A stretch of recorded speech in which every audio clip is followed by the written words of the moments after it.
Namaku Bagas, umurku 30 tahun. Tapi banyak orang tidak percaya saat mendengarnya. Wajahku memang terlihat lebih muda dari usiaku. Bahkan tak jarang orang mengiraku masih anak SMA. Tubuhku sedikit kurus. Kulitku agak gelap terbakar matahari Surabaya. Kota kelahiranku sekaligus tempat aku menggantungkan harapan. Aku belum menikah. Bukan karena tak ingin, tapi karena belum berani. Bagaimana aku bisa mengajak seseorang berjalan bersamaku kalau jalanku sendiri masih sering tersendat? Sebelum pandemi datang, hidupku sederhana tapi jelas arahnya. Aku bekerja sebagai supir di sebuah perusahaan. Saat itu aku merasa sudah menemukan pijakan. Setiap pagi aku berangkat dengan seragam rapi dan pulang membawa lelah yang rasanya pantas. Namun semua berubah cepat. Perusahaan goyah, dan aku yang baru 2 bulan bekerja harus menerima kenyataan pahit. Namaku ada di daftar PHK. Sejak itu hari-hariku dipenuhi lamaran kerja dan penolakan. Aku sempat mengambil pekerjaan serabutan, antar barang, jadi supir lepas, apa saja yang penting halal. Tapi pekerjaan tetap tak kunjung datang. Tabunganku menipis dan rasa percaya diri ikut terkikis. Meski begitu, aku tidak ingin menyerah. Surabaya ini keras, tapi aku lahir dan besar di sini. Aku hafal panasnya, macetnya, juga peluang yang kadang bersembunyi di balik keramaian. Sampai suatu hari, seorang kenalan mempertemukanku dengan seorang pria yang bekerja di industri ekspor kerajinan. Sebut saja namanya Pak Dika.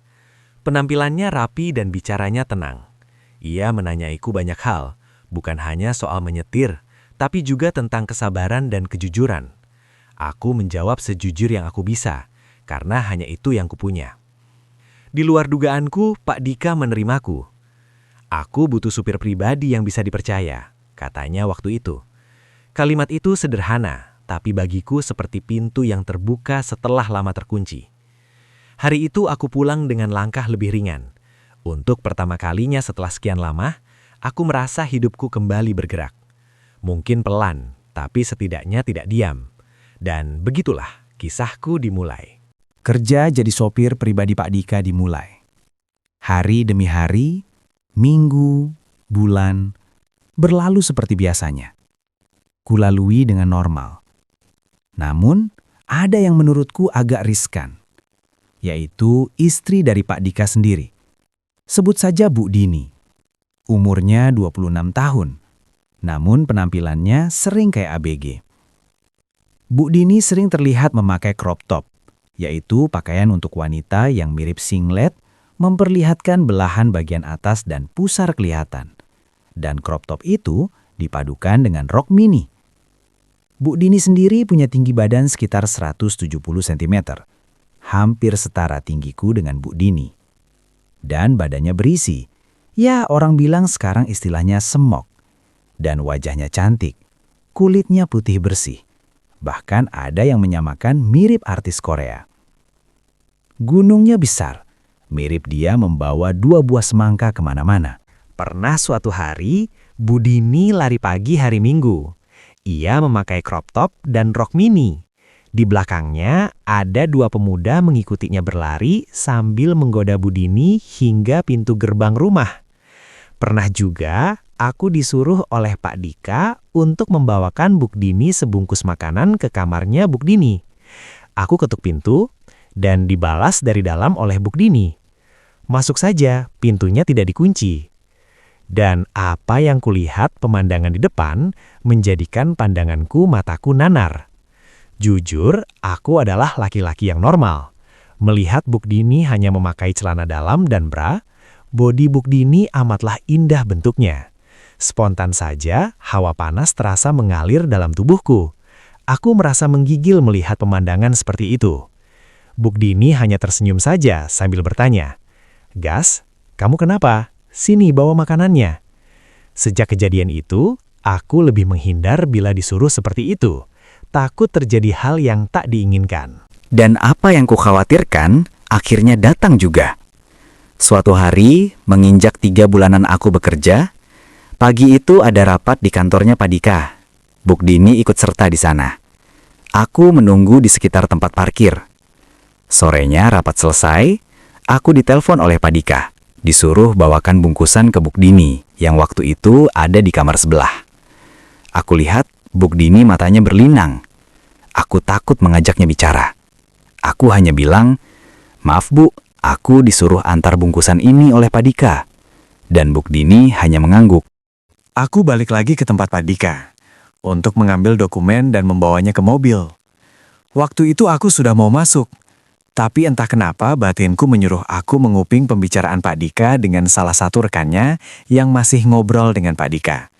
Sebut saja namanya Pak Joni. Pak Joni berkata, "Alangkah baiknya Bu Dini diajak serta. Hitung-hitung bulan madu kalian berdua." Pak Dika menjawab, "Terlalu berlika-liku bila bersama istriku. Mending dia santai saja dah di rumah." Balas Pak Joni lagi, "Kamu tidak takut sopirmu bakal macem-macem nantinya?" Lalu Pak Dika menjawab sambil ketawa, "Maksudmu Bagas, dia hanya pemuda lugu dan polos." Aku mendehem waktu itu untuk memberi kode menghentikan pembicaraan yang sudah keluar jalur, dan maksudku segera mengambil dokumen di meja rapat untuk membawanya ke mobil. Biar aku istirahat di mobil saja. Tiba di mobil, aku segera istirahat sambil putar musik. Entah berapa lama aku tertidur. Pak Dika dan Bu Dini belum juga datang. Aku mengisi waktuku dengan bermain game di HP. Sekitar 15 menit bermain game, akhirnya yang kutunggu datang juga. Kami meluncur pulang ke rumah. Tiba di rumah, waktu menunjukkan jam 6.30. Aku lihat Pak Dika dan Bu Dini sibuk menyiapkan perbekalan Pak Dika yang mau berangkat katanya tugas yang diberikan dari kantor ke luar negeri. Jam 7.30, datanglah mobil kantor. Di sana sudah ada Pak Joni, rekan kerja Pak Dika. Mereka berdua yang akan pergi ke luar negeri. Pak Dika berpesan agar menjaga rumah dan penghuninya selama dia bepergian ke luar negeri. Jam 8.30 saat itu hujan turun lumayan lebatnya, disertai angin kencang membuat suasana agak mencekam dan dingin. HP-ku tiba-tiba berdering. Kulihat Buk Dini yang nelpon. Aku segera menerima panggilan itu. Buk Dini berkata, "Bagas, tolong ambilkan 2 buah gelas dan antarkan ke kamarku." Dadaku berdebar menerima perintah itu. Aku berharap agar kejadian waktu Buk Dini minta diantarkan makanan waktu itu tidak terulang. Tiba di depan pintu kamar Bu Dini, aku mengetuk pintunya. Dan Bu Dini menyuruhku masuk. Waktu itu dia duduk di tempat tidurnya, memakai baju tidur. Aku segera menaruh gelas itu di meja rias Bu Dini, dan segera pamit undur diri. Namun Bu Dini memintaku untuk tidak keluar kamar. Bu Dini lalu memulai obrolan. "Bagas, aku minta waktumu sebentar saja. Aku memiliki beberapa pertanyaan yang mungkin bisa membuatku sedikit tenang." Bu Dini bertanya banyak hal, tentang apa sebenarnya kebahagiaan yang dicari dan berbagai hal lainnya. Aku menjawab semampuku sesuai keadaanku. Lalu Bu Dini menyuruhku membuka minuman beralkohol. Aku menolaknya, dan Bu Dini berkata sambil mengancam, "Aku minta sekali ini saja Bagas. Bila kau menolaknya, aku lebih baik mengakhiri hidup ini. Karena bahkan suamiku tidak mau mengindahkan kata-kataku." Sontak aku kaget dan merasa takut juga dengan perkataan Bu Dini. Lalu aku menuruti permintaan Bu Dini, membuka minuman, menuangkan ke gelas, dan meminumnya. Sambil membicarakan banyak hal, Bu Dini memintaku jangan panggil Bu, panggil nama saja untuk malam ini. "Toh aku masih muda," ujar Bu Dini. Entah berapa lamanya kami nenggak minuman itu. Kepala terasa sedikit berputar. Bu Dini tiba-tiba melepaskan pakaian tidurnya lalu duduk di pangkuanku. Jujur, sebagai laki-laki normal, aku mulai merasa darah mudaku mulai bergerak. Hasratku mulai bangkit. Aku pasrah. Bu Dini sambil duduk di pangkuanku, sebelah tangannya bergelayut di leherku. Sebelahnya lagi meraih tanganku dan menaruhnya di dadanya yang besar dan padat itu. Jantungku terasa berdetak lebih kencang. Hasrat lelakiku menggelora. Akhirnya kami lanjutkan ke tempat tidur. Tidak ada lagi sehelai benang yang jadi penghalang. Bu Dini waktu itu di atasku, layaknya seorang pendekar wanita yang sedang mengendarai seekor kuda. Berpacu di gelapnya malam, mengendarai kuda ke sana kemari. Entah berapa lama, akhirnya kami berdua sama-sama terkulai lemas. Malam kedua, ketiga dan tembus malam ketujuh, Budini terus meminta mengulang kejadian pada malam sebelumnya. Dan pada hari kedatangan Pak Dika dari luar negeri, aku lalui seperti tidak terjadi apa-apa. Semuanya kelihatan normal. Namun Budini kerap menggodaku dengan perkataan yang membuat Pak Dika risih mendengarnya. Aku sampai ditegur Pak Dika agar jangan berani macam-macam. Sejak saat itu, aku merasa tidak tenang. Aku merasa sekarang telah diawasi oleh Pak Dika. Sedangkan Budini terus saja memancing perkataan yang membuat aku dan Pak Dika tidak nyaman. Keadaan itu berlangsung sekitar 1 bulan. Aku mulai tak tahan. Aku takut gara-gara kejadian itu membuat rumah tangga Pak Dika dan Budini jadi hancur. Sore itu, waktu Pak Dika belum pulang dari kantornya, aku utarakan keinginanku untuk berhenti. Budini sangat kaget dan bertanya, "Kenapa? Apa ada dari kami yang berbuat kasar kepadamu sehingga membuatmu tidak nyaman?" Aku jelaskan pada Budini. Aku takut rumah tangganya jadi hancur gara-gara aku. Sebelum terjadi hal yang tak diinginkan, aku jelaskan seyakin-yakinnya pada Budini, juga dampak dari kehancuran rumah tangga. Aku yakinkan Budini, dan dia akhirnya menerima keputusanku. Budini bertanya akan kerja atau pergi kemana setelah ini. Aku jawab belum tahu, yang penting bisa menghindari hal-hal yang tak diinginkan dulu. Budini berjanji merekomendasikan aku sebagai supir di perusahaan rekanannya di dekat kampung halamanku. Budini meminta juga direkomendasikan supir pengganti aku, siapa menurut aku yang bisa menggantiku. Aku langsung teringat pamanku. Dia agak berumur namun ia sangat bugar kesehatannya. Disiplin dan sholat 5 waktu tak pernah ia tinggalkan. Paman orangnya religius. Harapannya bisa memberi hidayah kepada orang-orang yang ada di sekitarnya. Malamnya waktu Pak Dika selesai makan, aku utarakan maksudku untuk berhenti bekerja pada Pak Dika. Di sisi lain, Pak Dika merasa senang bahwa aku menyatakan berhenti. Namun di sisi lain, ia juga merasa kehilangan.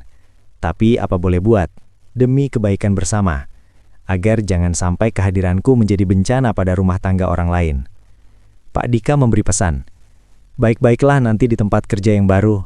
Semoga Bagas jadi orang yang sukses ke depannya." Aku tidak bisa menunggu lebih lama lagi. Besok paginya, jam 6 tepat, aku pulang kampung halamanku. Sesuai arahan Pak Dika, aku disuruh istirahat barang seminggu. Setelahnya itu, aku disuruh siap-siap menerima panggilan dari rekannya. Aku direkomendasikan jadi supir di perusahaan rekanannya oleh Pak Dika dan Budini. Sedangkan aku juga merekomendasikan pamanku sebagai pengganti aku menjadi supir Pak Dika dan Budini. Kulalui kehidupan baru di tempat kerja yang baru. Aku jadi sopir kargo barang-barang kerajinan untuk diekspor ke luar negeri. Kehidupanku menjadi normal kembali, tanpa dibayang-bayangi rasa bersalah. Aku buang kenangan kelamku untuk menapaki kehidupan yang lebih baik. 2 tahun berlalu. Suatu hari, pamanku menyampaikan pesan. Bila ada waktu, sudi kiranya aku berkunjung ke rumah Pak Dika dan Budini menjalin tali silaturahmi. Sekarang mereka sudah dikaruniai anak laki-laki tampan seperti bapaknya, putih bersih seperti ibunya. Budini sudah hijrah, tidak lagi berpakaian yang mengundang problema. Ia sekarang memakai jilbab. Sedangkan Pak Dika juga memaklumi bahwa menafkahi istri dengan batin juga perlu. Pak Dika sekarang mulai rajin ke masjid. Aku merasa bahagia, sesuai doa dan harapanku. Tak salah, aku merekomendasikan pamanku untuk menjadi perantara cahaya pada keluarga Pak Dika dan Budini.